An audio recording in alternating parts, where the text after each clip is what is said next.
m'entendez pas.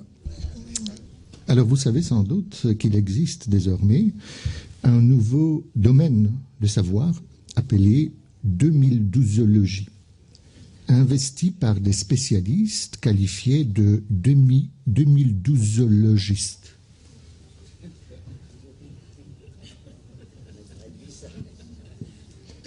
Comment vous dites 2012ologie en... Comme ça. Ah, c'est beaucoup plus simple à montrer qu'à prononcer. Donc on attribue communément à ces gens 3 thèses. Premièrement, une antique prophétie maya annoncerait une conflagration cosmique pour le 21 décembre 2012. Deuxièmement, cette conflagration provoquerait la fin du monde. Troisièmement, les grands retentissements médiatiques que cette prophétie a engendrés seraient proportionnels au nombre des gens qui y croient. Et je vais essayer de montrer que, premièrement, cette prophétie n'a pas été formulée par les Mayas anciens, mais par des Occidentaux contemporains. Deuxièmement, qu'elle n'annonce pas vraiment la fin du monde. Troisièmement, que l'intérêt qu'elle suscite tient principalement au fait que la plupart d'entre nous n'y croient pas. D'abord, s'agit-il d'une prophétie maya? La civilisation maya est l'une des plus anciennes et plus grandes civilisations du Nouveau Monde. Constituée de plusieurs royaumes, elle occupait à l'époque précolombienne les territoires correspondant à une partie du sud du Mexique, du Guatemala, du Belize, au Honduras et au Salvador, sur une superficie équivalente à celle de l'Allemagne actuelle. Presque entièrement oubliée, il y a encore 2 siècles, elle est aujourd'hui étudiée et admirée et pour ses réalisations architecturales, artistiques, mathématiques et astronomiques. Vous connaissez sans doute les images splendides, donc voici quelques exemples de villes mayas de Chichen Itza, Tikal, Copan ou Palenque, avec leurs pyramides, temples, et palais et sépultures et royaux. Beaucoup se trouvent inscrites sur la liste du patrimoine mondial et de l'UNESCO. Les Mayas étaient l'état de ces cités à la fin du XIXe siècle. Les Mayas étaient des mathématiciens chevronnés et s'intéressaient beaucoup à l'astronomie. Voilà quelques exemples de ces cités mayas. Et vous voyez ici le célèbre observatoire astronomique El Caracol de Chichen Itza, construit probablement au Xe siècle de notre ère, à l'époque où aucun observatoire astronomique n'existait en Occident. Voilà une autre image du même observatoire. Voilà le ciel au-dessus d'une cité maya. Cette civilisation a atteint l'apogée de son développement au milieu de la période dite classique, entre le IIIe et le VIe siècle de notre ère. C'est de cette époque que datent les vestiges archéologiques censés témoigner de la prophétie qui nous intéresse aujourd'hui. Les Mayas de la période classique pensaient que la marche du monde s'inscrivait dans des cycles périodiques dont la plus longue correspondait à environ 5125 années de notre calendrier grégorien. La dernière période de ce cycle, de ce système de cycles, devrait s'achever autour de l'an 2012. La date précise reste incertaine. Il est en revanche certain que la fin d'un cycle ne signifiait pas pour les Mayas la fin du monde au sens de sa destruction. Ce n'était que la date de fin d'un cycle et celle du début d'un cycle nouveau. L'ancien monde devait être moins détruit que régénéré. à travers des rites assurant un renouvellement des forces vitales à la fois de la société et de la nature. Cette vision cyclique du temps était d'ailleurs propre à de très nombreuses sociétés agricoles traditionnelles. L'idée d'associer la fin d'un cycle cosmique à l'Apocalypse ne vient pas de Mayas anciens, mais de quelques occidentaux contemporains. Il a vu le jour dans des ouvrages publiés par des auteurs de la mouvance New Age et à partir des années 1970. Ainsi, par exemple, en se référant à la fin du cycle périodique Maya, le romancier et essayiste américain Frank Waters, dans un ouvrage paru en 1975 sous le titre Mexico et mystique, a prophétisé que le dieu mexicain Quetzalcoatl, divinité toltèque d'ailleurs plutôt que maya, redescendrait sur Terre le 24 décembre 2011, afin de permettre aux humains de se hisser à un niveau supérieur de leur évolution spirituelle. Cette date, Waters l'a trouvée dans le livre de vulgarisation sur les Mayas, publié par l'archéologue américain Michael Coe, livre paru en 1966.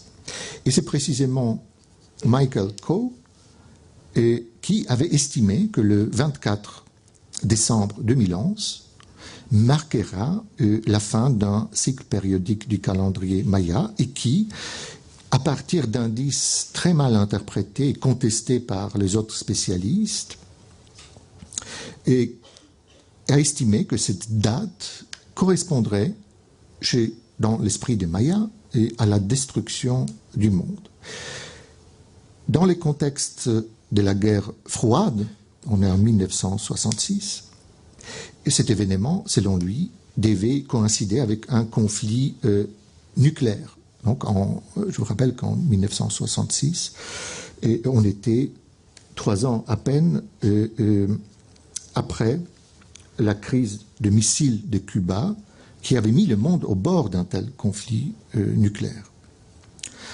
Ce qui a rendu populaire l'idée avancée par Michael Coe, c'est le fait qu'elle ait été ensuite utilisée par les documentaristes Don Ringe et Rod Sterling pour les scénarios d'un film documentaire intitulé In Search of Ancient Astronauts, et à la recherche des anciens astronautes, inspiré par le best-seller scientifique de l'auteur suisse Erich von Däniken, que voici, en train d'examiner Monument ancien. Et donc ce livre, intitulé dans sa version anglaise Chariots of the Gods, était et est toujours l'un des livres les plus vendus au XXe siècle. Il a été traduit en français sous le titre « Présence des extraterrestres ». Dans cet ouvrage, Däniken affirmait pouvoir apporter des preuves que l'espèce et la civilisation humaine avaient été créées par des cosmonautes extraterrestres. Ce film documentaire, sorti en 1973, a été vu par des dizaines de millions de spectateurs dans le monde entier, assurant ainsi une diffusion planétaire à l'idée de la prophétie apocalyptique maya. Ensuite, une date similaire apparaît dans l'ouvrage Le facteur Maya, publié en 1987, par un auteur New Age américain fortement intéressé par l'astrologie, José Argüelles. Et c'est ce José Argüelles qui a remplacé la date du 24 décembre 2011 par le 21 décembre 2012 comme date de la prophétie Maya. Cette date selon lui, et marquerait un changement dans la conscience humaine et les débuts d'un nouvel âge, grâce à un faisceau d'énergie émanant du centre de la Voie lactée. L'idée a été popularisée lors des rencontres de l'harmonic convergence, la convergence harmonique, une sorte de méditation collective organisée par Argelès pour la première fois en août 1987, au moment où, selon lui, se produisait un alignement planétaire prétendument correspondant à une date importante du calendrier rituel maya. Selon Argelès, ces méditations collectives devaient, je les cite, libérer notre planète de l'influence délétère de la science occidentale. Donc, nous libérer de l'influence délétère de la science occidentale et nous aider à nous synchroniser. En 2012, on y est, et avec, je continue à les citer, avec l'oscillation harmonique de l'histoire. Et nous aider, et donc événement prétendument prévu par les Mayas. D'ailleurs, la civilisation maya n'aurait pas été vraiment maya. Elle ferait partie d'un projet, toujours selon le même auteur, d'un projet conçu et réalisé par une race de maîtres galactiques extraterrestres qui observent notre planète de leur base installée dans l'espace sidéral.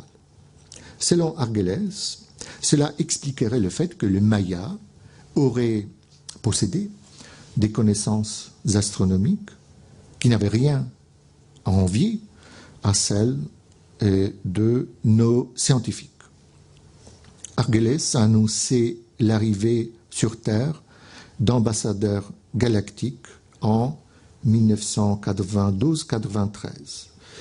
Ils sont manifestement en retard, mais Erich von Däniken assure qu'ils seront là en décembre 2012. À partir de la fin des années 1990, John Major Jenkins, que voici, visionnaire et auteur auto-édité, lui aussi américain, tout ça nous vient plutôt de l'autre côté de l'Atlantique. Et donc, il a annoncé que la fin du cycle Maya, coïncidant avec l'alignement du Soleil et du centre de notre galaxie, ou avec l'équateur galactique, ce sont d'ailleurs des idées empruntées à l'astrologue contemporain Raymond Mardix, lui aussi américain. Donc cet alignement provoquerait le 21 décembre 2012 un événement apocalyptique à l'échelle cosmique. Et Jenkins est devenu l'un des principaux protagonistes et propagandistes de la 2012ologie. GMG, comme on l'appelle dans le milieu, est l'auteur d'une douzaine de livres, et vous pouvez trouver la bibliographie complète de ses écrits, ainsi que l'exposé exhaustif de ses idées sur son site personnel et Alignement 2012. Jenkins, lui aussi, contribue cette prophétie aux Mayas, mais ceci, en réalité, ignorait tout de notre galaxie, ne pouvait donc pas localiser son centre et conjecturer ainsi sur l'alignement du Soleil et du centre de la Voie lactée. Qui plus est, il n'y aura pas vraiment d'alignement. Le Soleil, dans son mouvement apparent sur le ciel, ne fera que s'approcher de notre point de vue terrestre, du centre de la galaxie. Voici la position du Soleil le 21 décembre 2012. Donc en rouge, vous voyez le centre de notre galaxie, et ça, c'est la position du Soleil qui sera plus près du Sagittaire que du centre de la galaxie. Mais en tout cas, la réalité empirique importe peu ici. En tout cas, les 2012ologistes n'y attachent pas une importance excessive. L'essentiel pour nous est de comprendre qu'il s'agit d'une prophétie occidentale, pas d'une prophétie maya. Cette prophétie plonge ses racines profondément dans le terreau du patrimoine culturel de notre propre tradition. Et l'idée de fin du monde était omniprésente dans la pensée chrétienne, dont nous sommes tous des héritiers, même lorsque nous sommes athées. Les christianistes primitifs avaient proclamé que la fin des temps était proche. Cependant, les temps s'écoulaient sans que l'apocalypse ne survienne, et les théologiens se sont finalement résolus à renvoyer la fin du monde dans un avenir inconcevablement lointain et assez imprécis. Seuls des mouvements chrétiens dissidents et fondamentalistes clamaient à l'époque moderne l'imminence de la fin du monde. Par exemple, les anabaptistes au XVIe siècle, les Quakers au XVIIe siècle, les Mormons au XIXe siècle, ou les témoins de Jéhovah au XXe siècle. Ces derniers détiennent un palmarès impressionnant en la matière, ayant déjà annoncé la fin du monde pour 1914, 1915, 1918, 1920, 1925, 1941, 1975 et 1994. Pourtant, aucun des inventeurs et zélateurs de la 2012ologie n'appartient à ces mouvements chrétiens. En revanche, chacun d'eux entretient des liens avec des milieux que l'on regroupe habituellement sous l'étiquette commune de New Age, Nouvel Âge. Et ce New Age est l'une des formes contemporaines de la subculture occultiste, dont l'histoire remonte au XIXe siècle. On nous a appris à l'école que le XIXe siècle, surtout sa seconde moitié, était l'époque des triomphes de la science, de la raison, du positivisme, du matérialisme. En réalité, beaucoup d'Occidentaux s'intéressaient alors à la magie, au paranormal, aux fantômes, aux esprits désincarnés, aux tables tournantes, au spiritisme, aux civilisations extraterrestres, aux secrets ésotériques. L'ésotérisme fascinait, tout autant que la science d'ailleurs, et en même temps que la science. Même les mystiques parlaient alors d'hypothèses, théories, preuves et expériences. Les théologiens tentaient de prouver que les découvertes de la science s'accordent harmonieusement et aux vérités révélées, alors que les camps antireligieux, de plus en plus actifs, utilisaient les mêmes découvertes pour attaquer les dogmes. Si les Écritures se méprennent sur la nature et sur l'histoire du monde visible, peut-on encore croire ce qu'elles disent du monde invisible? Le prétendu conflit entre la raison et la foi s'accompagnait fréquemment de la recherche d'une nouvelle religion, ou plutôt d'une théorie du tout, et qui offrirait une synthèse de la religion et de la science et qui précipiterait l'avènement d'un nouvel âge d'or. Cette époque ne ressemblait donc pas à ces 19e siècles convenus que l'on croit peuplés exclusivement des raisonnables positivistes.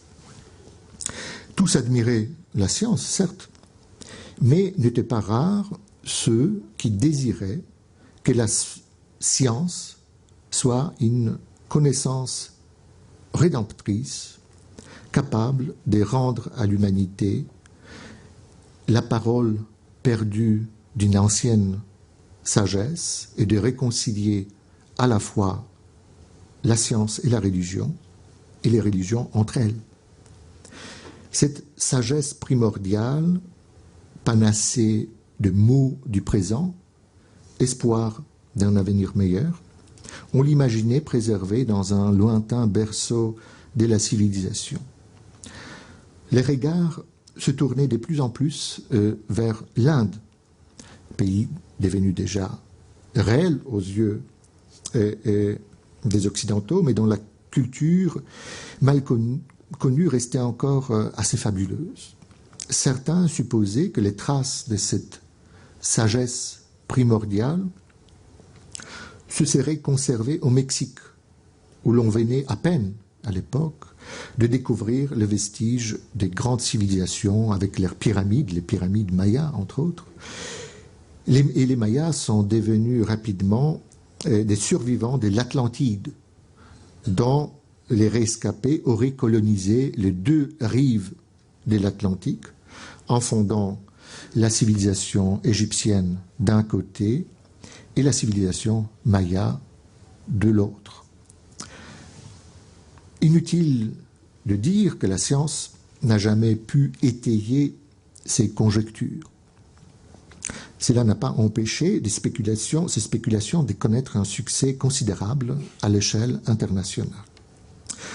Ces spéculations ont trouvé une expression la plus aboutie et la plus sophistiquée dans les travaux d'une médium et visionnaire d'origine russe, Elena Petrovna Blavatsky,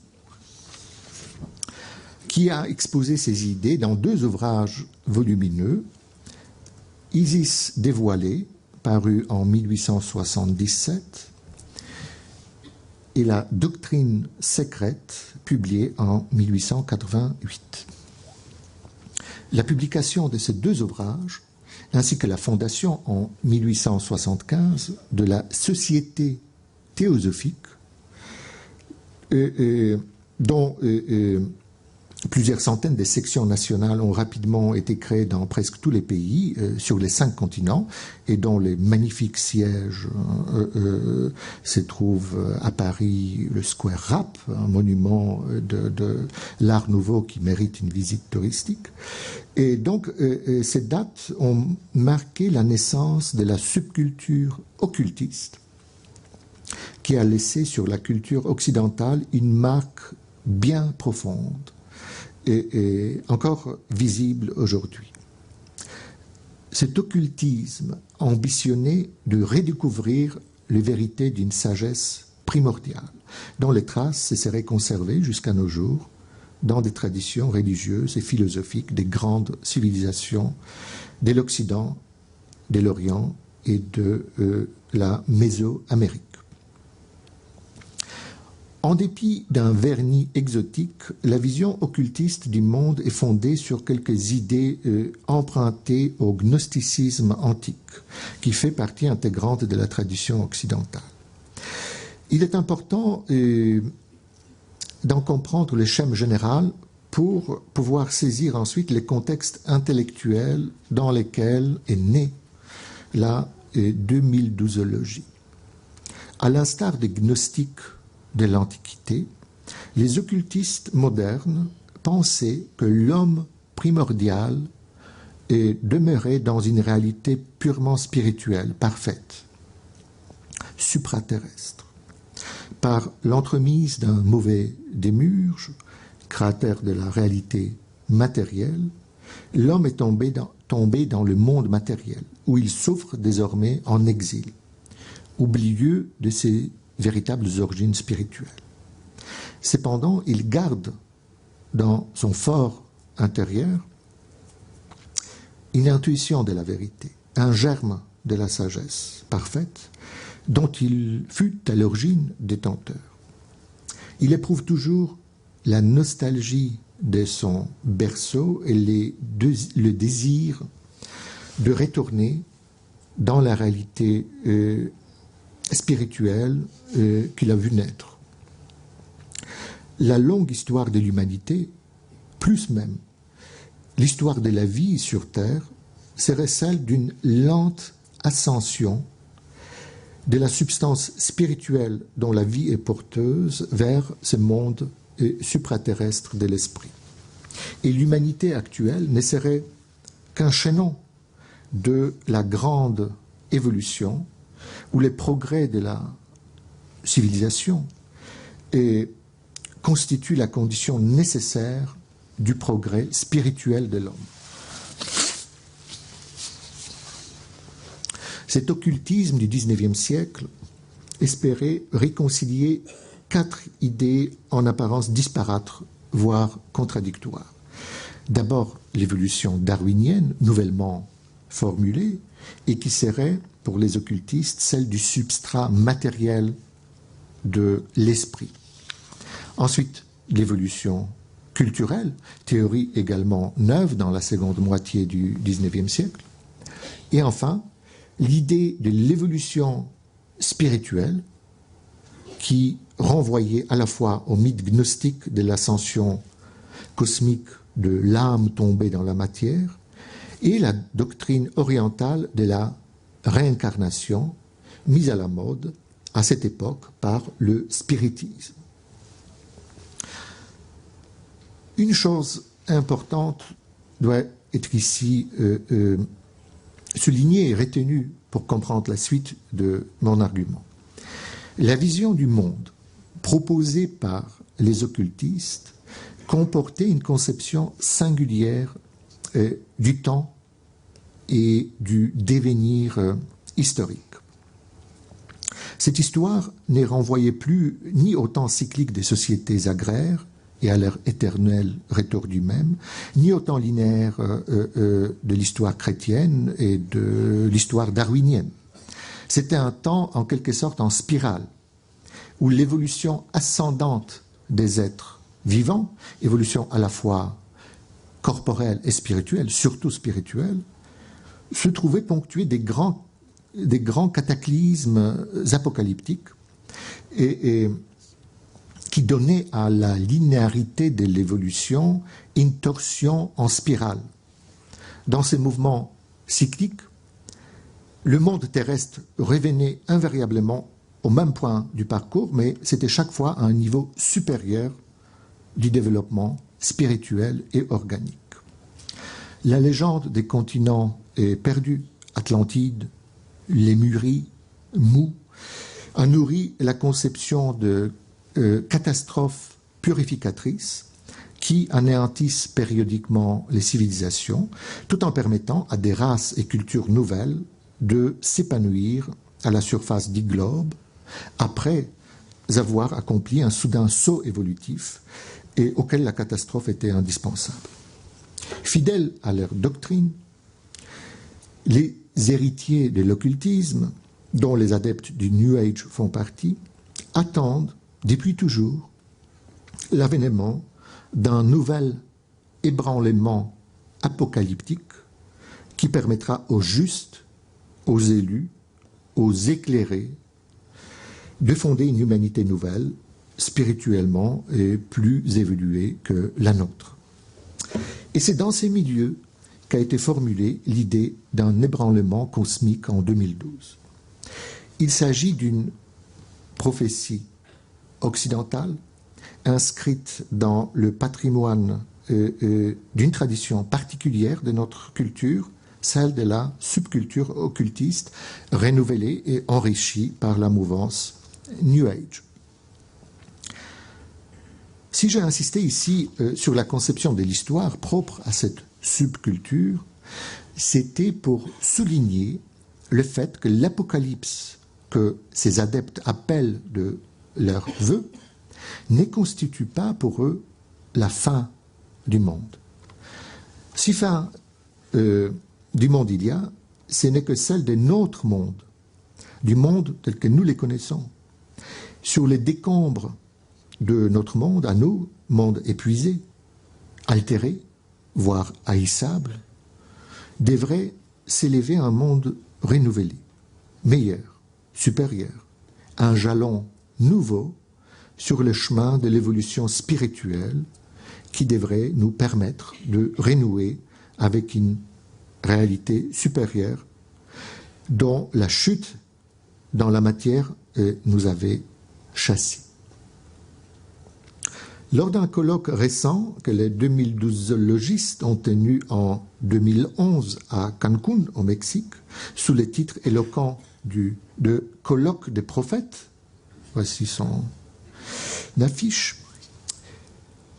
Lors de ces colloques, il a été dit que le prétendu alignement galactique du 21 septembre nous apportera, je cite, « une nouvelle naissance de la conscience humaine, le début d'un nouveau cycle de l'être planétaire, le retour du féminin, et ainsi que, je continue à citer, le passage apocalyptique grâce auquel nous réaliserons que nous sommes des expressions fractales d'un champ uni de la conscience et les aspects sensibles de l'écologie planétaire. » Fin de citation. Aux yeux des 2012 zoologistes, il ne s'agit pas donc d'un désastre destructeur, en accord avec la vision du monde occultiste. Ils espèrent un bouleversement purificateur et salvateur. Il faut bien reconnaître que quelques sites Internet annoncent que la Terre sera aspirée par un trou noir ou qu'une sanguinaire divinité maya et descendra sur Terre pour nous égorger tous. Certains clament que la Terre entrera en collision avec un astéroïde ou se heurtera à une mystérieuse planète X ou planète Nibiru qui ferait soudainement irruption dans les systèmes solaires. Cette idée est assez ancienne. Elle a été avancée pour la première fois en 1955, ce qui ne nous rajeunit pas, par Nancy Lieder. Voilà cette dame. Et qui a fini, donc Nancy Lieder, qui a fini par assurer une audience beaucoup plus large à ses idées grâce à son site internet Zeta Talk. Nancy Lieder y dépose les messages et les enseignements qui lui sont transmis télépathiquement, affirme-t-elle, par le peuple extraterrestre des Zétas, et dont la civilisation infiniment supérieure à la nôtre fleurit sur une planète orbitant autour d'une étoile Zeta Reticuli dans la constellation donc du réticule visible dans le ciel austral. Donc ça, c'est un des ouvrages publiés par Nancy Lieder à partir de ces révélations médiumiques. Donc les États, ce peuple extraterrestre, avaient déjà annoncé à Nancy une collision avec la planète Nibiru pour le mois de mai 2003. Manifestement, nos amis extraterrestres qui nous veulent du bien ont dû se gourer un tout petit peu. Ils ne découragent pas pour autant et annoncent une nouvelle collision, donc justement pour le 21 décembre 2012. Vous savez, quand on habite la constellation du réticule, on a parfois des idées légèrement alarmistes. Mais les voix qui annoncent la destruction définitive du monde sont relativement minoritaires dans ces milieux. John Major Jenkins, donc ce pape de 2012 zoologiste, déclarait à Cancún que le but du colloque était d'explorer les aspects optimistes de la prophétie maya. Et Jenkins d'ajouter, je les cite, « Personnellement, je pense qu'il y aura une transformation et un renouvellement. Ce ne sera pas quelque chose aussi simpliste que la fin du monde. » Fin de citation. Bon, après avoir montré que ce n'était pas une prophétie maya, je viens de vous montrer qu'elle n'annonce pas la fin du monde, mais bien au contraire, un renouvellement salvateur du monde.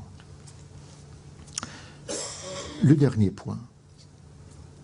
Faut-il penser que le succès considérable, reconnaissons-le, que le succès considérable de cette prophétie est proportionnel au nombre de gens qui y croient? Indéniablement, il existe des personnes qui accordent une foi sans faille à des annonces apocalyptiques, en particulier à celle-ci. Vous vous souvenez peut-être des suicides collectifs dont la troublante série a défrayé la chronique dans les années 1990. D'abord, les adeptes de l'ordre du Temple solaire, 53 en octobre 1994, au Canada, en Suisse, 16 en France, au mois de décembre 1995, et 5 autres en mars 1997, au Québec. Ces derniers, une semaine plus tard, suivis dans la mort par 39 membres du groupe californien Heaven's Gate, la porte du ciel. Voilà une coupure de journal qui annonçait cet événement en 1997. Et voici la page d'accueil du site du même groupe. S'il y avait un rapport, mis à part une partielle coïncidence chronologique, entre les fins tragiques de l'ordre du temps solaire et de la porte du ciel, ce fut avant tout celui-ci. Les disciples de deux mouvements, au même titre que leur leader, s'étaient depuis longtemps nourris de subcultures occultistes, avec son lot de motifs empruntés à la théosophie et aux croyances relatives aux extraterrestres. La ferme adhésion à ces croyances a rendu les adeptes très réceptifs à l'enseignement des maîtres de l'ordre du temps solaire et de la porte du ciel, qui annonçaient des fléaux terribles et dont les châtiments au crépuscule imminent de notre cycle cosmique allaient s'abattre sur l'humanité déjà en phase de putréfaction.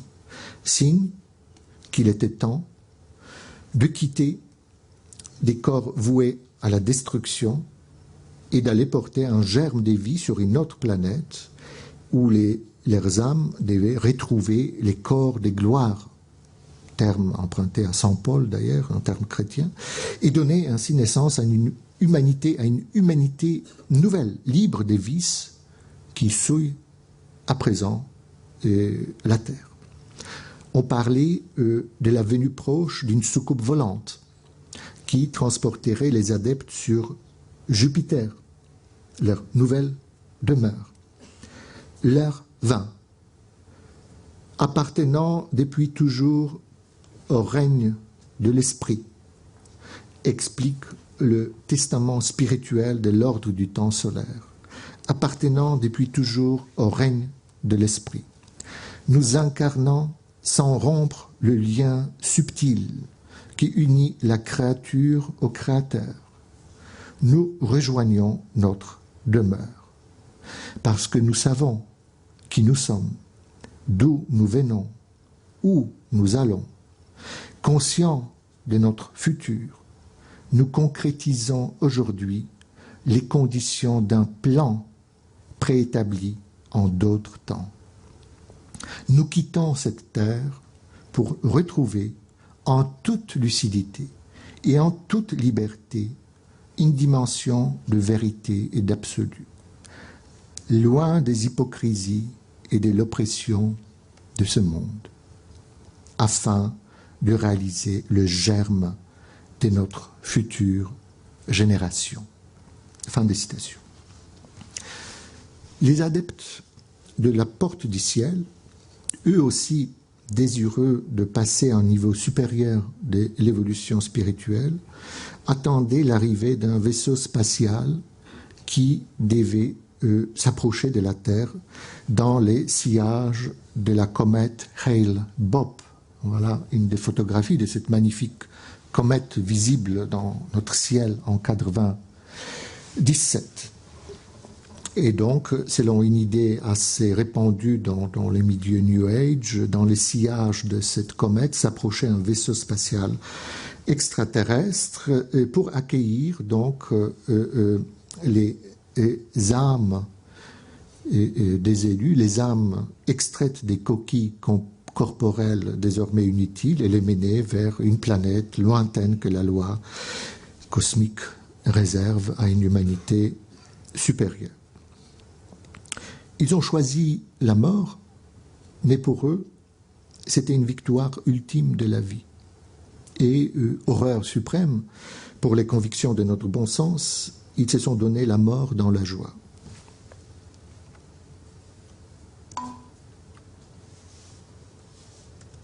Voilà, et la villa en Californie, où on a retrouvé les corps des adeptes et Heaven's Gates. Vous remarquerez des chaussures de sport d'une marque très connue qui est devenue, à cause de cet événement mythique, on appelle ces modèles les modèles Heaven's Gate. Ça se vend très cher désormais. Et voilà comment ils partent. Ils voulaient partir en soucoupe volante. Ils partent, mais en camion frigorifique avec leurs bagages posés à côté. Et bien évidemment, il ne s'agit pas de porter un jugement sur ces gestes fatals et tragiques, encore moins de condamner ces malheureux chercheurs de la vérité, parce que c'est comme ça qu'ils s'est désignés, et qui ont misé sur une hypothèse très incertaine.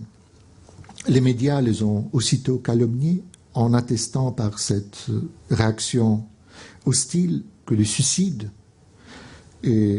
dont nous avons appris à pardonner la décision à ceux qui ne trouvent aucun sens à leur vie, nous semble toujours révoltant chez ceux qui trouvent un sens à leur mort. Mais qui pourrait les blâmer? Les chrétiens qui croient à l'existence d'un autre monde, un monde de l'esprit, un monde de vérité, de paix, vers lesquels précisément la mort ouvrirait le passage, ou les nihilistes athées qui détestent le monde tel qu'il est, car ils ont définitivement perdu l'espoir de le rendre meilleur. Ces chercheurs, ces malheureux chercheurs de la vérité qui voulaient fuir le monde abhorré par les nihilistes pour retrouver le monde rêvé par les chrétiens, n'ont fait que tirer des conclusions radicales, des convictions largement partagées par leurs contemporains, en se bornant à corser le mélange de quelques thèses empruntées à la tradition occultiste. Et avant de préparer leur ultime cocktail d'alcool et d'analgésiques, ils en ont distillé un autre à base d'idées. Mixture mortelle, car les idées, comme vous le savez très bien, peuvent tuer plus implacablement encore que le poison. Il ne faut donc pas prendre à la légère l'adhésion croyante de certains de nos contemporains à la prophétie apocalyptique de 2012. Des astronomes américains reçoivent désormais des messages de la part de gens très inquiets. Ainsi, par exemple, David Morrison, chercheur à l'Institut d'astrobiologie de la NASA, affirme réceptionner entre 20 et 25 courriers électroniques par semaine dont les auteurs l'interrogent sur l'imminente arrivée de la planète Nibiru.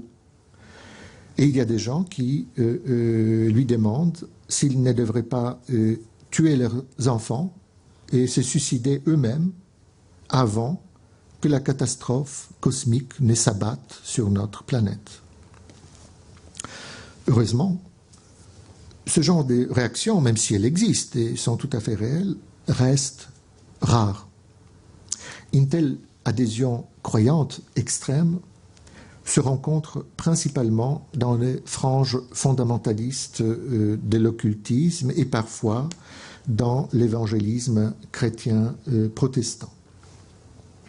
En dehors de ces milieux, les prophéties apocalyptiques, dont chaque décennie abonde, passent sans le moindre écho. Voilà quelques exemples. C'est la fin du monde annoncée pour le 21 mai 2003 par un prédicateur, un animateur d'une radio protestante à Denver, aux États-Unis. Donc, il a affiché ces panneaux en anglais et en espagnol. Je suppose que vous n'avez jamais entendu parler de cette prophétie, de même que vous n'avez jamais entendu parler de dizaines et des centaines d'autres prophéties qui sollicitent l'attention du chercheur presque toutes les semaines. Si la 2012ologie a exceptionnellement connu un sort différent, c'est parce qu'elle a inspiré un film à gros budget de Roland Emmerich et qu'elle a bénéficié de son formidable marketing.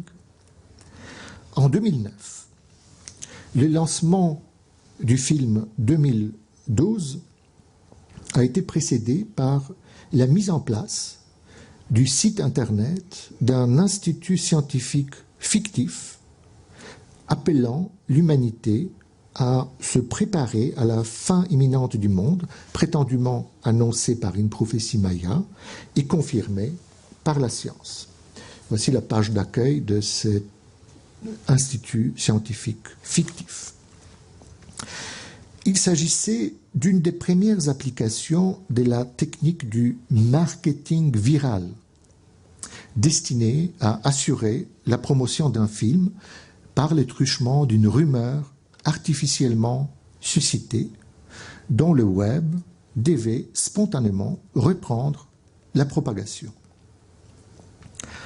Circulant auparavant dans des milieux de New Agers, donc des adeptes du New Age, l'idée de la fin du monde en 2012 s'est répandue largement dans la culture populaire avant d'être reprise par les médias et intriguée par l'ampleur du phénomène. Ainsi, une rumeur fabriquée de toutes pièces et instrumentalisée par le marketing hollywoodien est devenue un fait social de dimension globale. Le marketing s'est avéré assez efficace et les films figurent dans les annales de l'industrie cinématographique comme l'un des plus gros succès de 2009 avec environ 777 millions de dollars de recettes dans le monde. Le caractère viral ne reste pas limité aux rumeurs. Des idées peuvent se répandre de la même manière, surtout dans la culture populaire, dont l'Internet et les cinémas sont aujourd'hui les vecteurs principaux. L'Apocalypse Maya 2012 et l'alignement planétaire continuent à nourrir autant les rumeurs que la création artistique. Déjà dans les 2 derniers épisodes du feuilleton X-Files,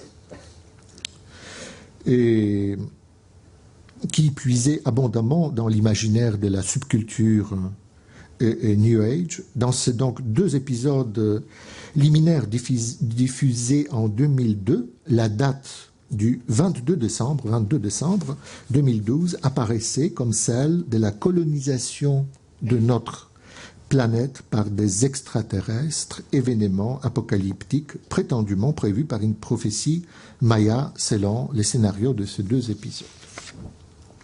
Plus récemment, la menace de la planète Nibiru, dont l'avertissement nous est parvenu par un contact télépathique par des extraterrestres, réapparaît dans le film plusieurs fois primé de Lars von Trier, Mélancolia.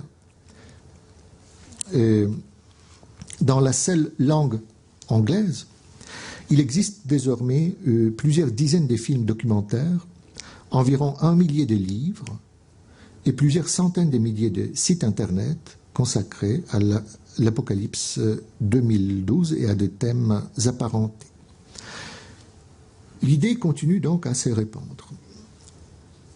La plupart de nos contemporains s'y intéresse sans y croire, tout simplement parce que tout le monde en parle, surtout les médias et même les chercheurs.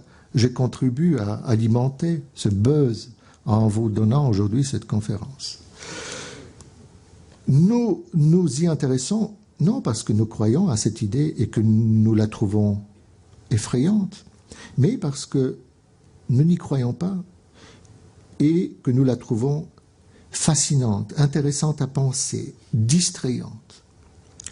L'Apocalypse, après avoir été prise très au sérieux au début de l'ère chrétienne, est devenue au début de l'ère post-chrétienne, la nôtre, une arme de distraction massive. Nous la classons aujourd'hui dans la catégorie des croyances, mais vous le savez fort bien, nous réservons le nom des croyances aux idées auxquelles nous ne croyons pas. Les croyances auxquelles nous croyons vraiment, nous les qualifions de savoir. Pourtant, il existe, et ça sera le dernier thème que je vais aborder, il existe des milieux où la prophétie apocalyptique est prise à la lettre, où elle ne suscite aucun sourire moqueur. Ce sont les milieux de la mouvance New Age. Ceux-ci perpétuent aujourd'hui l'ancienne et somme toute vénérable tradition de la pensée millénariste, composante traditionnelle du patrimoine intellectuel de notre tradition et de notre civilisation. Faudrait-il en conclure que la pensée millénariste, avec son idée de l'apocalypse régénératrice, n'est qu'une survivance du passé, encore prise au sérieux par quelques groupes marginaux, mais partout ailleurs transformée en une ressource parmi d'autres de l'industrie des loisirs dont se nourrit la culture de masse. La pensée millénariste serait-elle un phénomène anecdotique qui ne concerne que les gens qui croient aux continents engloutis, aux extraterrestres, à la télépathie, aux secrets ésotériques? Loin s'en faut. Il est frappant d'observer que la plupart des changements qui ont affecté le monde au XXe siècle ont été systématiquement présentés comme porteurs de menaces apocalyptiques, capables de mettre terme à notre existence et parfois de renouveler notre existence. Au milieu du XXe siècle, la croissance démographique était décrite par les spécialistes comme devant inévitablement menacer l'existence, sinon de l'humanité entière, du moins du monde civilisé. Les prévisions démographiques les plus alarmistes ont été depuis longtemps dépassées et aucun cataclysme ne s'en est suivi. Les experts du Club de Rome, en 1972, ont annoncé l'épuisement imminent des ressources naturelles et la perspective de la fin proche de la civilisation. La psychose de la destruction nucléaire, alimentée non seulement par la propagande soviétique et américaine, mais aussi par la littérature de science-fiction et des rumeurs les plus fantastiques, a presque disparu. Après plusieurs décennies de domination de notre imaginaire, elle a été aujourd'hui remplacée par de nouvelles inquiétudes qui renvoient toutes au développement difficilement contrôlable et hautement imprévisible de nos économies et de nos sciences, qui transforment profondément les milieux naturels et affectent notre santé. La liste est longue, vous la connaissez bien. Les réchauffements climatiques, la pollution chimique, les ondes électromagnétiques, les nanotechnologies, les clonages, les organismes génétiquement modifiés, les produits de l'industrie, des industries agroalimentaires, etc., etc. Ce n'est pas que ces problèmes soient factices. Ils sont bien réels, mais ce qui frappe, c'est notre manière de les concevoir en termes de menaces extrêmes, globales, à un mot apocalyptique. 2 ans se sont écoulés à peine depuis la psychose de la grippe porcine, qui devait, prévoyait-on alors, faire plusieurs dizaines de millions de morts. Le virus s'est avéré beaucoup moins virulent que prévu, Mais les gouvernements de nombreux pays riches ont dépensé des milliards de dollars pour acquérir et parfois administrer les vaccins anti-grippe Tamiflu, dont je viens apprendre le mois dernier qu'aucune étude n'en a jamais prouvé l'efficacité. Pourtant, lorsque les prévisions apocalyptiques sont confrontées à des faits avérés, les faits en sortent rarement vainqueurs. Très sensibles à des menaces imaginaires qu'alimente la rhétorique apocalyptique, nous scrutons peu attentivement les signes avant-coureurs de véritables et terrifiantes catastrophes globales qui nous surprennent invariablement. Au XXe siècle, personne n'a prévu la Première Guerre mondiale, la crise boursière de 1929, la Seconde Guerre mondiale, la crise financière de 2008, etc. Nous vivons trop dans l'univers des apocalypses imaginaires pour être capables de nous préparer à des cataclysmes réels. Mais il y a plus. Nous avons non seulement la propension à expliquer les changements et les problèmes qui nous préoccupent en termes de menaces apocalyptiques, nous avons également tendance à imaginer les solutions de ces problèmes en termes de mesures messianiques, millénaristes, radicales, capables d'établir une sorte d'harmonie parfaite, similaire à celle dont rêvent les New Agers. Un seul exemple pour terminer cette conférence.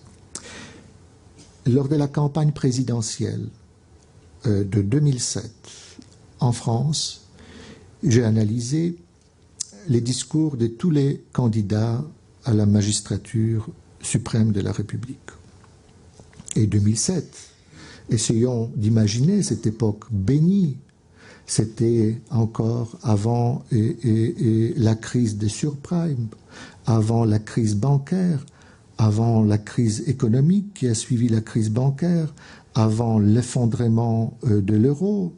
Donc, c'était une époque qui semble aujourd'hui enchantée. Aucun des graves problèmes dont nous subissons les effets n'existait encore. Et pourtant, quelles que fussent leurs opinions politiques, tous les candidats à la présidence de la République affirmaient que la France traversait alors une grave crise. Unanimement, ils présentaient la gravité de cette prétendue crise en termes apocalyptiques, tout en envisageant les réformes à entreprendre comme une œuvre de rédemption salvatrice. Quelques exemples. Le Parti communiste disait vouloir bâtir, je les cite, un vrai avenir et ouvrir les chemins à une autre vie, à un autre monde. La Ligue communiste révolutionnaire promettait de, je cite, changer entièrement le monde et de construire une autre société sans classe. Les Verts affirmaient vouloir changer le monde et la vie, reconstruire l'espérance, sauver la planète. Le Front national assurait pouvoir apporter la solution à une véritable crise de civilisation. En clamant que les choses vont mal, l'UDF annonçait une révolution civique nécessaire pour refonder la démocratie. Se présentant comme la gauche d'espérance, le Parti socialiste promettait, je les cite, tout revoir, tout repenser. Tout devient possible, était le slogan de l'UMP.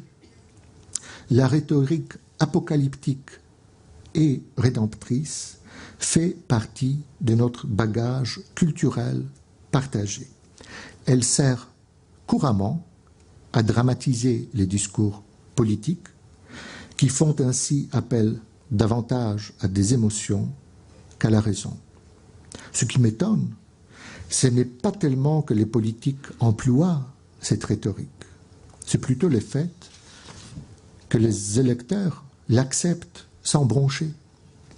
Pour ce qui est de la campagne présidentielle 2007, aucun commentateur politique, aucun, n'en fut ni surpris ni outré. Seul un prêtre s'en est ému.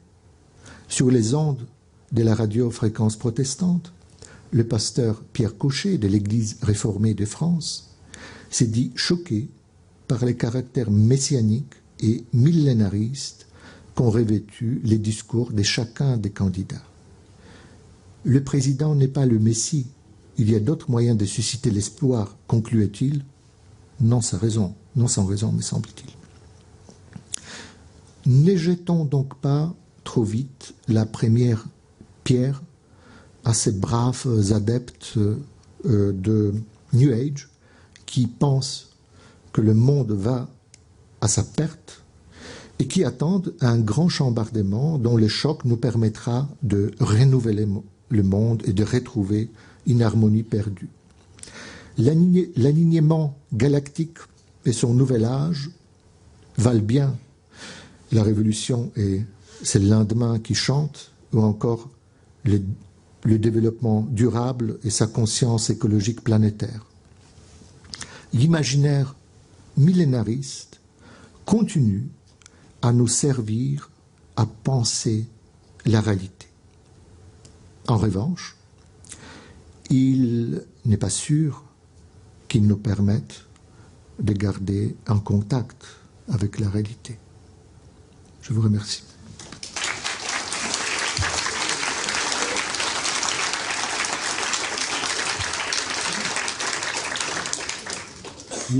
Merci, Monsieur Victor Strokowski. Maintenant, on va passer aux questions. Merci, Monsieur. Paul Arnaud, je voulais vous demander si, je vais me lever, si vous aviez des choses à nous dire sur la matérialité de ces messages apocalyptiques. Apocalypse, je rappelle, veut dire révélation. Lorsqu'on fait l'annonce d'un monde meilleur, d'un espoir, d'une conversion vers des finalisations plus saines, plus salutaires pour tous, est-ce que ça repose uniquement sur des avatars de croyances non fondées? Quelle est la substance sur laquelle, là vous avez abordé de multiples aspects dans votre brillant exposé, mais j'ai pas entendu sur quoi ça pouvait reposer matériellement ces espoirs d'apocalypse, d'un passage, d'un renouveau, d'une réincarnation. Enfin, réincarnation, vous ne voulez pas employer, mais peut-être un peu audacieux de ma part d'employer ce mot-là, mais ce passage, en quoi ça consiste matériellement? Et donc, c'est à peu près comme dans les programmes de nos hommes politiques, dément on rasera gratis. C'est un peu flou, c'est des promesses extrêmement sympathiques et qui nous annoncent que les futurs sera meilleur que les présents, mais de quelle manière il sera meilleur, on ne nous le dit pas. En tout cas, et ce qu'on nous dit, c'est que l'humanité passera à un stade supérieur du développement spirituel et que nous découvrirons notre être en tant que l'expression fractale de la conscience globale. Voilà. Donc ce sont des messages, comme la plupart des messages de sagesse. C'est subliminal, c'est pas autre chose. Et ce sont des messages qui se prêtent à des exégèses. Vous pouvez passer le reste de votre vie à essayer de déchiffrer les contenus de ces messages. En tout cas, vous avez la liberté de mettre les contenus qui vous conviennent. Donc, il n'y a pas de promesses précises. Est-ce que vous vous interrogez sur les preuves que les croyants apportent ou sur les contenus des annonces apocalyptiques? Les contenus, beaucoup plus. Les preuves, bon, on les trouve à travers telle révélation qui est mise en relief selon les intelligences de chacun. Chacun voit midi à sa porte au niveau des preuves. Mais sur quoi, en quoi ça peut consister concrètement?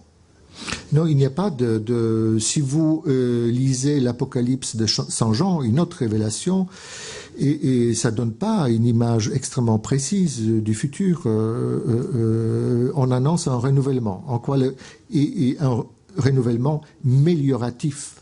Donc demain sera plus sympathique, plus chouette que l'aujourd'hui, mais de quelle façon, ça on ne le sait pas.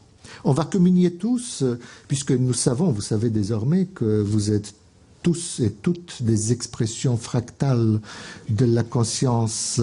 Vous pouvez même, dans les formules liminaires de vos lettres, adresser à vos destinataires des expressions fractales, désormais, au lieu des expressions de vos sentiments les meilleurs. Donc, nous pouvons, puisque nous découvrons notre fraternité et sororité commune, nous pouvons communier avec nous. Nous nous haïrons plus, nous aimerons mieux, nous nous comprendrons mieux. Et nous aurons la conscience que notre planète est un être vivant et que la conscience vivante traverse des parts en parts, que tout est animé, tout est... Écoutez, moi je suis pas un très bon prédicateur vraiment je pédale dans les yaourts quand on me demande.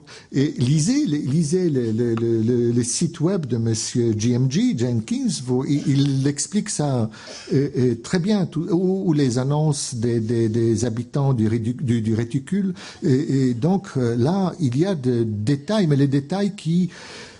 Mais moi, je suis ce qu'on appelle aujourd'hui le paléopositiviste, donc un être borné, rationnel. Donc, vous me pardonnerez de ne pas comprendre la profondeur de ces messages. Et je fais de mon mieux pour les lire et essayer d'en comprendre la mécanique, mais je ne sais pas très bien en résumer le contenu. Donc, les retours du féminin, par exemple, mais bon, il annonce les retours du féminin. On s'est dit, c'est chouette. Bon, mais c'est quoi la dictature des femmes ou je sais pas, ça m'inquiète un tout petit peu pour être franc avec vous. Les retours du féminin, est-ce que ça va causer des problèmes ou je n'en sais rien. Je suis aussi perplexe que vous, probablement. Donc, je suis désolé, j'ai beau être savant, mais il y a beaucoup de choses que je ne sais pas. Oui, votre analyse m'a beaucoup intéressé, et en particulier les aspects, comme ce film et l'autre, les aspects financiers qui sont derrière. J'ai comme l'impression qu'il y a beaucoup de capitaux qui sont engagés pour ce 21 décembre 2012, de façon à vendre, je sais pas, vous avez parlé le marketing et tout. Mais il y a une autre chose qui m'inquiète. Enfin, ça m'inquiète pas, puisque si les gens veulent aller voir ces films et dépenser leur argent comme ça, vous avez parlé de spectacle, oui, bien sûr.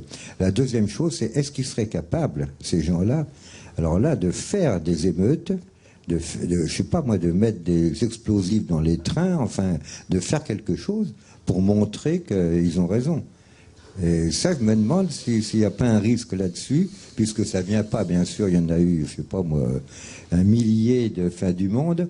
Je me rappelle même une affiche d'un banquier qui disait, maintenant que la fin du monde est passée, parlons de choses sérieuses pour vendre ses produits. Alors, vous voyez, mais est-ce qu'il pourrait pas, disons, un peu forcer et regardez l'aspect qu'on a vu avec dans le monde musulman, les réactions de quelques dessins et quelque chose. Vous avez vu, il y a eu quand même pas mal de gens qui sont morts pour ça.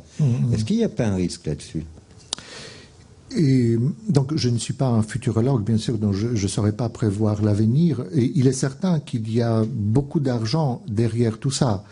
Et lorsqu'on lance un film comme 2012, c'est pas tellement pour effrayer les gens, c'est pour gagner du pognon.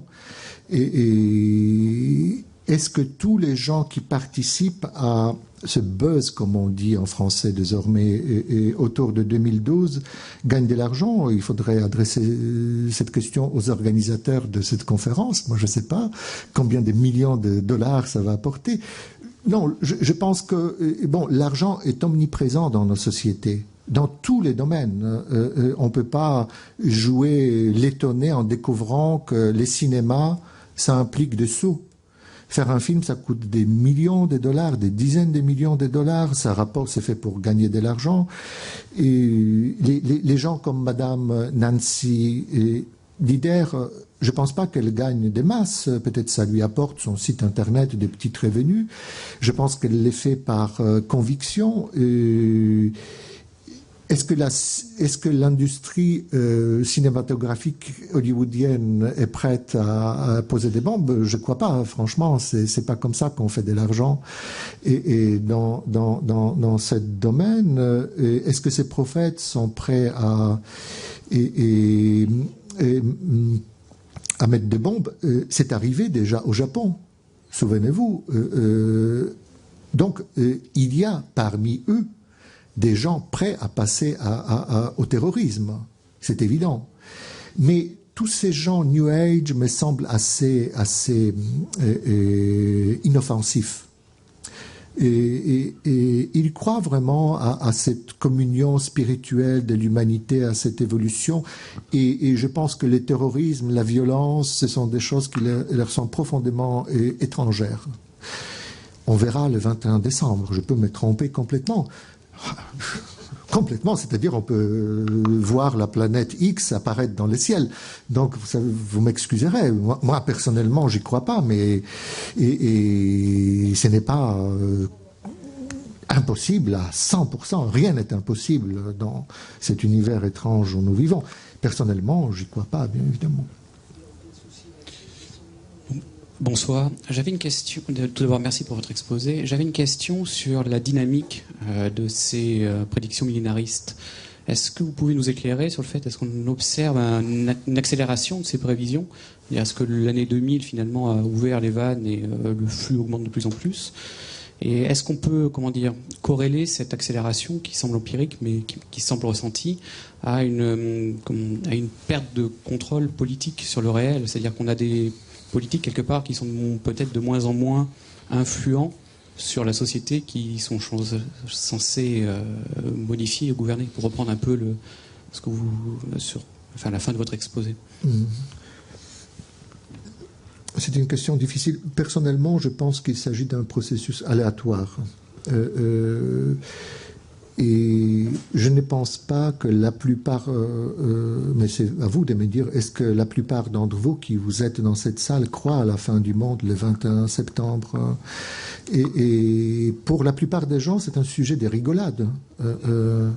Et donc, pour moi, c'est une arme de distraction massive, tout ça. Et c'est pour ça que l'industrie des loisirs, la culture des masses, n'exploite jamais des sujets graves qui inquiètent vraiment. Et ça ne rapporte pas de l'argent. Et parler de sujets vraiment graves, importants. Et on gagne de l'argent en parlant de choses futiles. Et j'ai l'impression qu'il s'agit d'un sujet parfaitement futile, mais qui a suscité un grand engouement. Mais rappelez-vous, comment on appelait ça, les bugs de l'an 2000. Tout le monde en parlait. Et je pense que les médias sont largement responsables de la propagation de ces idées, parce que les journalistes veulent vendre leur camelote. Donc les journaux, ça ne se vend pas.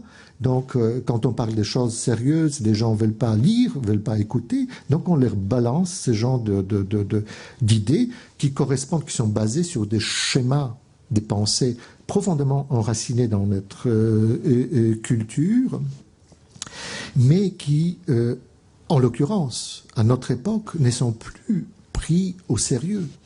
Le bug de l'an 2000 n'était pas pris au sérieux. C'était aussi un sujet des plaisanteries de bureau, en gros. On en parlait autour de la machine à café pour rigoler un coup, c'est tout. Et une fois cette date passée, personne n'en parle plus, alors que les administrations, les entreprises ont dépensé des dizaines de millions de dollars pour se préparer à cet apocalypse des pacotilles.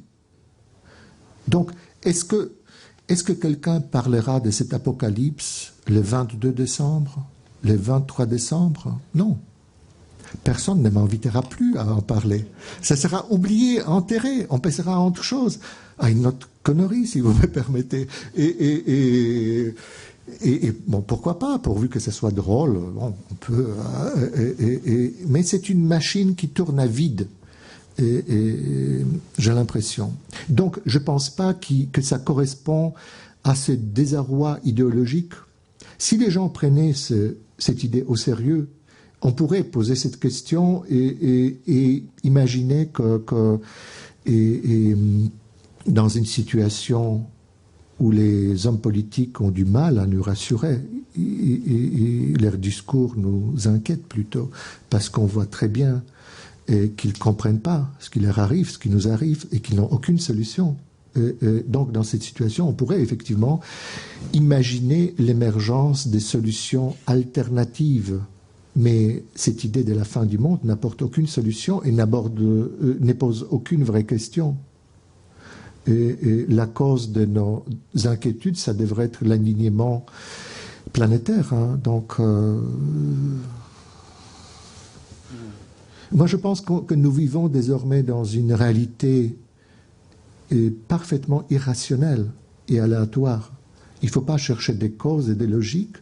C'est des processus stochastiques qui font qu'à un moment, une idée qui existait dans notre culture depuis des décennies ou des siècles, parce que ces idées sont très anciennes, tout d'un coup acquiert une grande visibilité médiatique. C'est les médias qui font les événements. Et ces événements n'ont aucune consistance réelle. Ce sont des faux événements fabriqués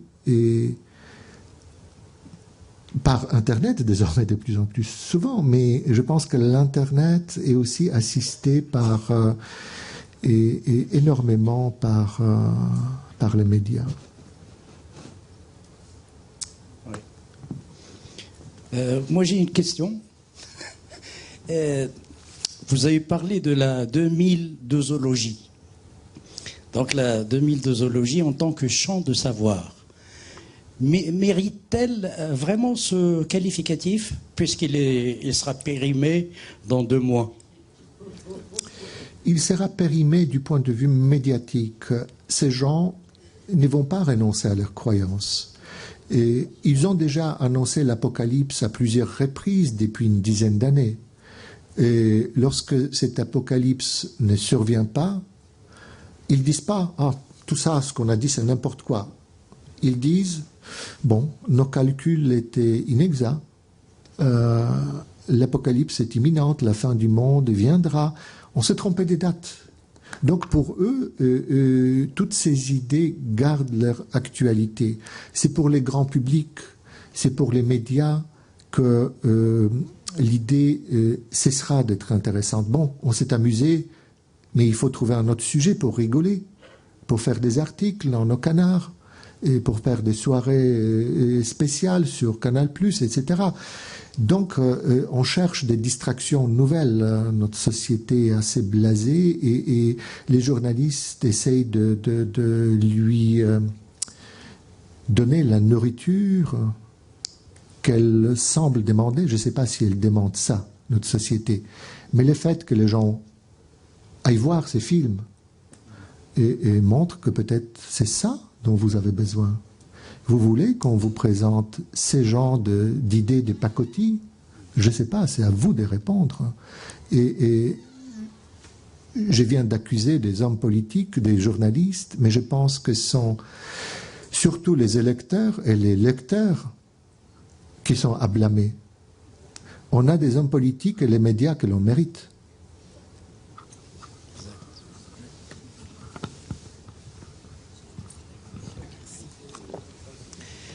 Bonsoir. Il existe, paraît-il, dans la Drôme, un endroit, un petit village, où affluent déjà des centaines de personnes. Est-ce que vous pouvez m'expliquer ce qui est supposé protéger là-bas tous ces gens qui croient à cette protection voilà. Et est-ce qu'il existe dans le monde d'autres lieux supposés être protecteurs par rapport à cette supposée apocalypse? Oui, tout à fait. Il existe plusieurs endroits comme ça. c'est une idée assez ancienne des milieux du New Age. Et la Terre, la surface de la Terre est couverte par un réseau de lignes de force spirituelle. Et ces lignes se croisent à certains endroits. À ces endroits se produisent des phénomènes inexpliqués.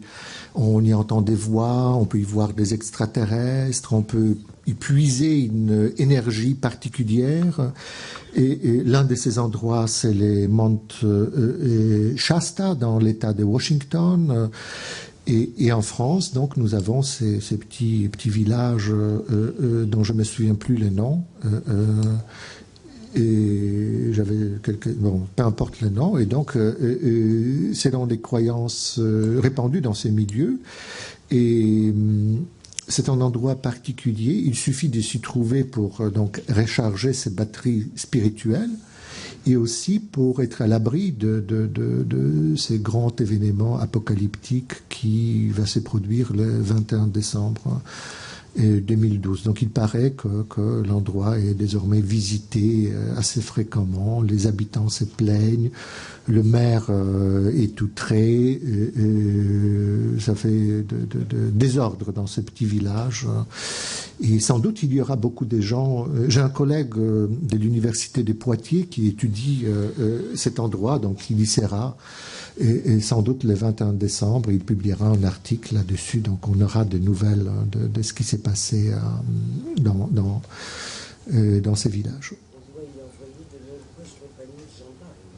Mais pourquoi? Vous pensez qu'ils sont en manque d'énergie spirituelle, les gendarmes? Non, mais ça a été annoncé, je l'ai entendu à la... On va envoyer les gens au cas où il y a des problèmes. Ah ben, vraiment, on abuse de la gentillesse des gendarmes, moi je trouve. Si, c'est une information qui a été donnée. Bonsoir. Quel est l'impact de la diffusion de ces idées dans le tiers-monde? Parce que là, on a l'impression qu'on est sur une diffusion de pays développés, compte tenu de l'impact des médias et autres dont vous avez parlé. Mais c'est une excellente question et à laquelle j'aimerais bien savoir la réponse. Et moi, je travaille dans l'Occident surtout. Et donc, il y a un impact économique et touristique au Mexique, par exemple, au Salvador, parce que tout ça attire beaucoup de touristes, surtout nord-américains. Les adeptes du New Age, ils viennent donc visiter ces villes mayas, ils y organisent des colloques, dont je vous ai donné un exemple. Donc, ça aide à développer le tourisme dans certains pays. Maintenant, comment ces idées sont perçues en Afrique? J'en ai pas la moindre idée. J'aimerais bien les savoir. Hein. Ou même en Asie. Mais au fond, je ne connais aucun travail consacré à la réception. Sans doute, ça viendra avec le temps. Il est trop tôt pour avoir ces études. Mais et cette subculture New Age, elle est traditionnellement établie surtout dans l'Occident. Oui, l'Amérique, donc Canada, les États-Unis sont considérés comme une partie de l'Occident ou du monde atlantique. Il y a des influences en Asie, une forte influence en Russie, par exemple. Et ces idées ont beaucoup de succès en Russie, mais qui est censé faire partie du monde occidental, peut-être pas depuis M. Poutine, mais avant, pendant quelques années au moins. Non, Australie, bien évidemment, la Nouvelle-Zélande, ce sont des idées très populaires en Australie. Et on commence à voir l'apparition de ces conceptions, par exemple, dans les folklores des aborigènes d'Australie. Les aborigènes australiens ont intégré, par exemple, les soucoupes volantes déjà, les visites extraterrestres, mais ils associent cela à certaines entités de leur propre folklore mythologique. Mais l'Afrique, j'aimerais bien savoir quelle est la réception de ces idées en Afrique. Bonsoir. Est-ce que vous pensez qu'une prophétie puisse se réaliser du seul fait de son existence? Par exemple, si un illuminé tuait le pape le 21 décembre 2012, qui est censé être le dernier pape selon certaines prophéties, est-ce que ça provoquerait pas une panique et des choses qu'on ne peut pas prévoir en fait? Mais en tout cas, il existe des prophéties autoréalisantes. Les économistes ont énormément travaillé là-dessus. Il suffit que tout le monde soit convaincu qu'une craque boursière va se produire pour que cette craque puisse se produire. Donc maintenant, assassiner les papes, les New Agers affirment qu'un pape a été déjà assassiné il n'y a pas longtemps. Donc Jean-Paul Ier, et donc aucune révolution s'en est suivie. Donc je pense que maintenant on peut y aller. Assassiner un pape, ça n'a aucune conséquence pour le reste du monde. Merci.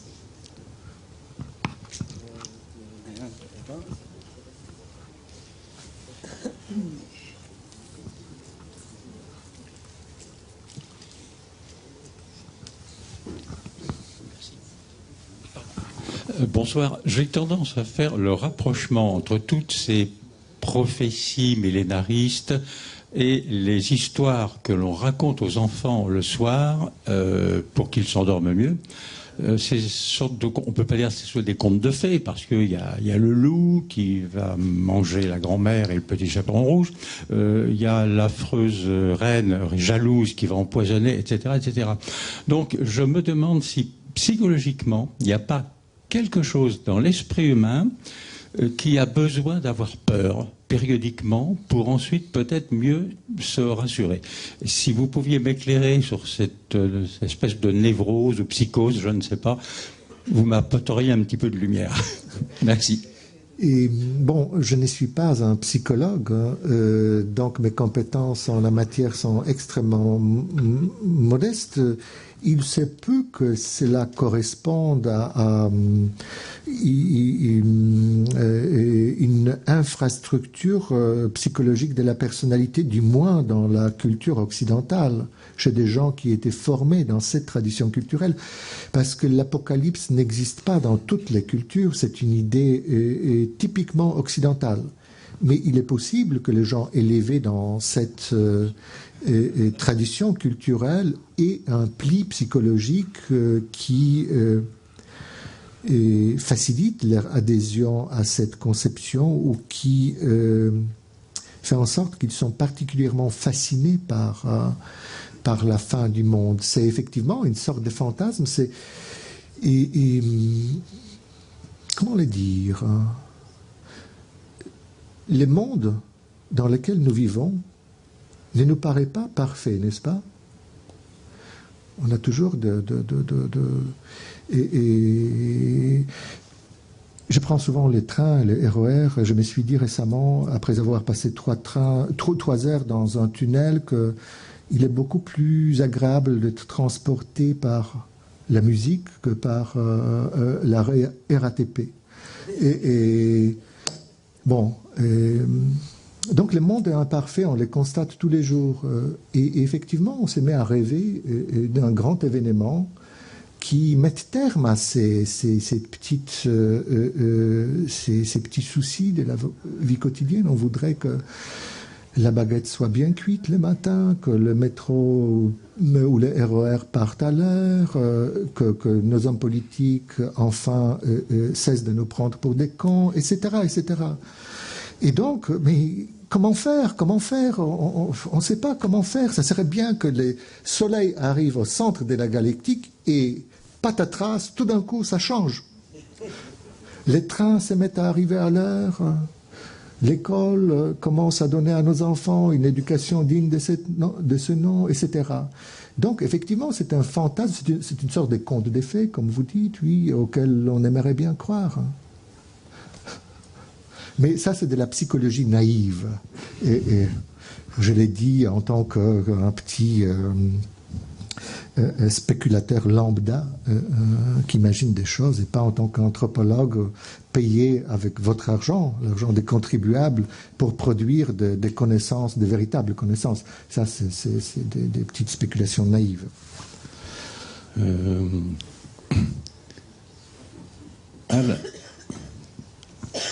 À À la fin de cette série de... Je suis ici. Je ne vous vois pas toujours. Oui. Ah oui, oui. Non, regardez de l'autre côté. Ah oui, pardon, monsieur. Voilà. À la fin de cette série de conférences sur ce sujet, j'aime beaucoup votre analyse d'aujourd'hui, mais par contre, je suis dans une confusion encore plus grande qu'au début de la série de conférences. Je vais vous donner un exemple. Dans le même souffle, dans la même idée, vous parlez par exemple des prophéties, le mot m'échappe, sur la COP, l'apocalypse, sur apocalyptique, donc, de la religion chrétienne. Vous avez l'air de dire qu'en fait, rien ne vient mettre ce qui est écrit là. On ne sait pas trop quoi en penser. Il n'y a pas de fondement. C'est bon. Ok. Imaginez le pape qui entend ça. Il dit comment, depuis 2000 ans, ça est écrit. On ne nous a jamais demandé de changer les mots. Et vous venez de bon. Ça, c'est côté religieux. Oh, le monstre. Mais en attendant, on ne sait plus quoi croire. Du côté scientifique, dans le même souffle, vous dites « Ah, vous savez, on vous a fait tellement peur avec le virus de ceci, le machin de cela, le réchauffement, ça va vous coûter très cher le réchauffement, vous attendez-vous à ça. » Mais on n'est pas sûr.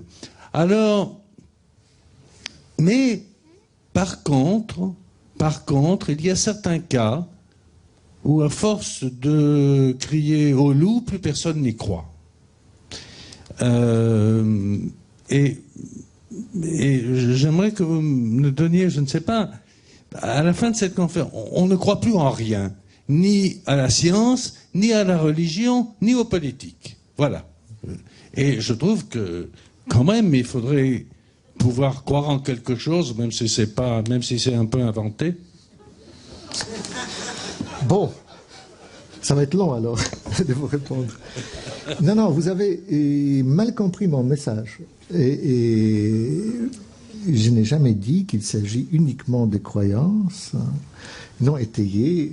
Et ce qui m'inquiète, c'est qu'on croit très souvent à des faux loups et pas à de vrais. Je pense qu'il y a de vraies menaces. Par exemple, l'effondrement de la zone euro. Je pense que c'est une vraie menace dont nous mesurons mal encore les conséquences. Les hommes politiques, pour ne parler que d'eux, mais les journalistes sont dans le même cas, ils ne souhaitent pas en parler trop parce que c'est trop inquiétant. C'est trop inquiétant, il ne faut pas inquiéter la population. Alors que l'apocalypse 2012, allons-y, parlons-en. Et donc, je vois comme un léger peut-être déséquilibre dans la couverture et de deux sujets, à la fois dans les médias, dans les discours politiques, mais aussi dans les discours académiques, des spécialistes, des experts. Et je pense que nous ne vivons pas à l'abri des menaces sérieuses. Et probablement le réchauffement climatique en est une, à condition que l'on accepte que le réchauffement climatique n'est qu'une petite partie des destructions que nous infligeons à notre planète et qu'il faudrait voir un peu plus largement, et que les solutions bidons, comme le développement durable, ne sont pas sérieuses.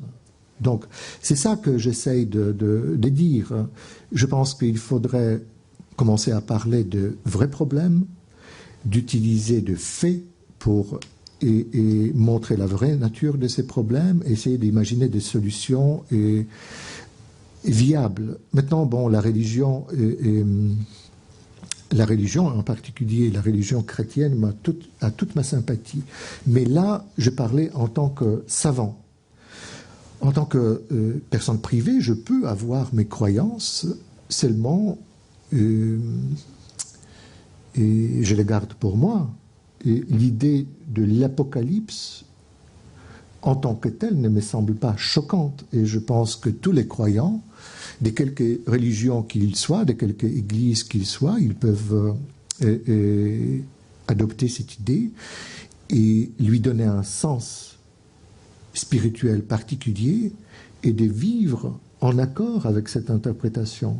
Ça ne me choque pas, ça ne me gêne pas, et loin de moi le désir de tourner en dérision les gens qui croient, à condition que les gens qui croient savent qu'ils croient pas qu'ils savent. Ça, c'est la différence.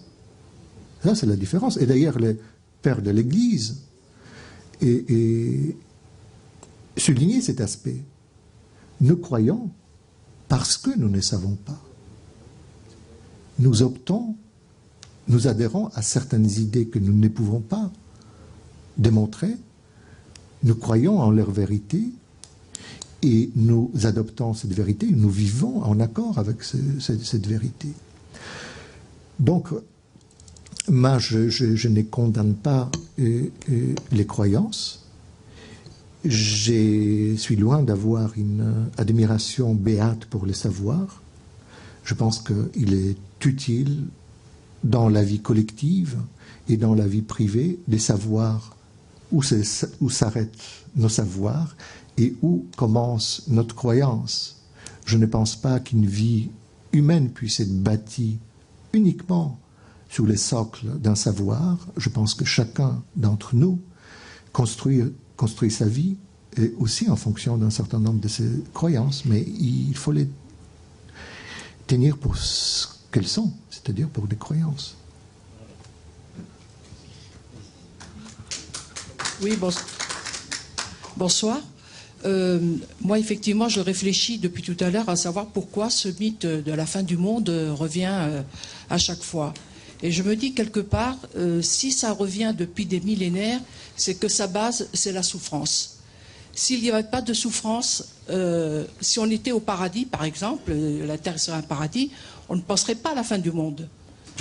Pourquoi on pense à la fin du monde? Pourquoi les Mayas ont prédit la fin du monde? Pourquoi Nostradamus parle de la fin du monde à cette époque-là? C'est que certainement, c'est sûr même, qu'il y avait de la souffrance. Et pour finalement arriver à la fin de cette souffrance, il n'y avait qu'un seul moyen, c'était où était la fin du monde. Donc tout ça, c'est basé sur une souffrance. Enfin, il me semble. La souffrance fait partie de la vie. Je pense qu'aucun être humain n'échappe à l'expérience de la souffrance. Mais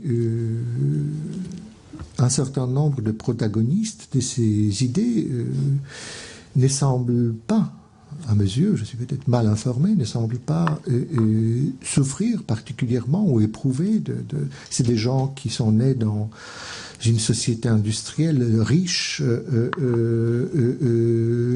et qui appartiennent à cette minorité de l'humanité qui justement n'a connu ni la vraie pauvreté ni la vraie souffrance. Et c'est dans ce pays, donc il s'agit des États-Unis, que ces idées foisonnent, dans les classes moyennes surtout. Ce ne sont pas des idées des classes les plus démunies. Ces idées se propagent surtout dans les classes moyennes qui gagnent extrêmement bien leur vie. Et donc, est-ce que c'est la souffrance? Je ne sais pas. Je ne sais pas. J'ai l'impression que cela est lié à l'insatisfaction du monde tel qu'il est. Ces gens trouvent que notre monde est particulièrement imparfait, que c'est un monde haïssable. Oui, ils détestent le monde dans lequel ils vivent, au point parfois de chercher la sortie de ce monde par le suicide. Donc, ils imaginent qu'au-delà se trouve une réalité parfaite qui ne soit pas entachée par toutes les imperfections de notre monde ici-bas.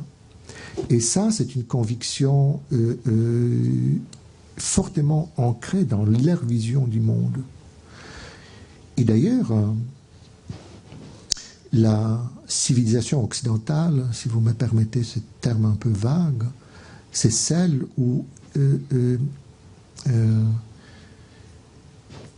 l'autodévaluation, l'autocritique a atteint des degrés inconnus dans l'histoire.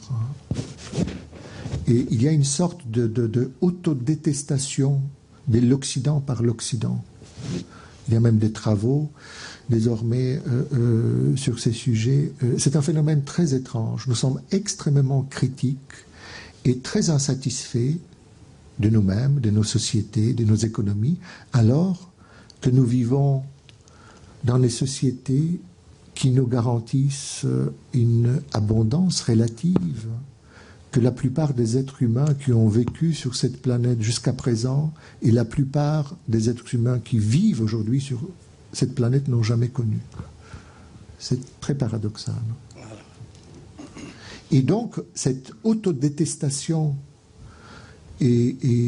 conduit certains gens, une minorité, à rêver de la destruction de ce monde haï et haïssable et à la substitution à notre réalité d'un monde supérieur, meilleur, plus parfait. Nous avons encore 2 questions et on arrête. Alors, monsieur, tout d'abord, permettez-moi de vous féliciter. Moi, je viens de passer 1h30 en votre compagnie et j'ai bu avec beaucoup de plaisir vos paroles qui sont marquées par le rationalisme et l'étude. Et ça, j'en suis très content, je suis très content de ça. Deuxièmement, à l'Institut d'astrophysique de Paris, il y a encore quelques semaines, un des astrophysiciens bien connus et sérieux nous parlait de l'astrologie. Est-ce une imposture ?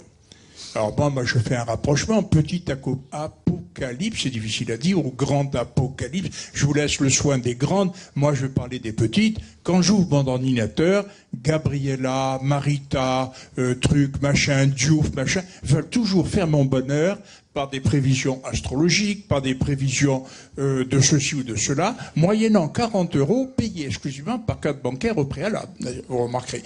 Donc, ce qui veut dire que dans notre pays, dans notre Occident, qui comme vous venez de le dire, qui s'auto-déteste, il y a quand même une idée qui domine, c'est la liberté. Cette liberté implique qu'il y ait des gens qui réfléchissent à lancer des histoires comme de belles histoires d'amour. Après tout, pourquoi pas Tristan et Iseult, c'est une superbe histoire d'amour qui a généré beaucoup d'argent. Mais comparativement à ce qui existe maintenant, c'était minable. Maintenant, c'est par milliards de dollars. Donc, moi, je fais confiance à notre civilisation. Le 22 décembre, on prend rendez-vous, vous et moi. Il y aura une nouvelle idée qui va nous foutre la trouille pendant 6 mois. Et ça va rapporter de l'argent, des films, des trucs, des bouquins et des conférences. Merci, monsieur. Merci. Donc, vous avez raison. Ça permet au manège de tourner. On est dans une sorte de foire, de Disneyland et des shows. Must go on. Les spectacles doivent continuer et bon, les prétextes importent peu.